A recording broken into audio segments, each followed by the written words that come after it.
What's up you guys? So magbabalat po tayo ng pipino ngayon for today's video. So ngayon guys, nakikita nyo ngayon nagbabalat tayo ng pipino. Sa mga hindi kumakain ng pipino, kumain kayo dahil kayo pinong-pino.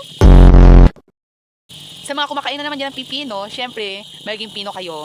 Ang ibig sabihin lamang nito, kahit saan kayo ilagay, kasyang-kasya kayo. Kasi pinong-pino kayo. Dahil kung di natin gagamitan ng kutsilyo, di natin mababalatan ng pipino. Hindi lang pala kutsilyo tsaka pipino ang ginagamit natin sa pagbabalat ng pipino, mga kapatid, sa buhay ng social media. Ginagamit ko din yung aking dalawang kamay. Dahil kung hindi sila nagtutulungan, di natin mababalatan itong pipino na ito. So itong pipino nga na ito, mga kapatid, ay ating tutulahin. Ay sisinigangin na may maraming sabaw. Ay halong balilit ibaw.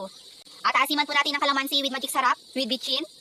At lagyan din natin ng tuyo, mantika, sibuyas, bawang, suka, oyster sauce, oyster soy. Oyster sauce or oyster soy. Ano na? Oyster sauce. Oyster sauce. So ayan mga kapatid, sa po yung social media nga natin na nga din po nga po itong nababalatan natin pipino. So malapit na din nga po tayo matapos na magbalat itong pipino na ito. Dahil nga po sa tulong-tulong ng ating dalawang kamay at ng itong matulis na kutsilyo na ito, ay talaga mabilis nga po natin talaga matapos itong pagbabalat ng pipino na ito. Nang sa ganun ay atin na masinigang ito dahil nga po maggabi na po ito mga kapatid sa buhay ng social media. So ihalo mo sa isda ma.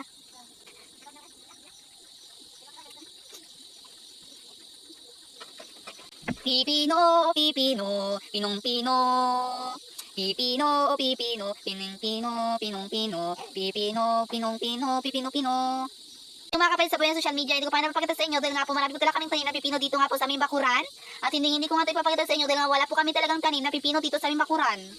Sa mga nais nga po talaga bumili nga itong pipino at matikman nyo nga po itong aking pipinong ito. 30 pesos lang nga po talaga yung kilo nito. No?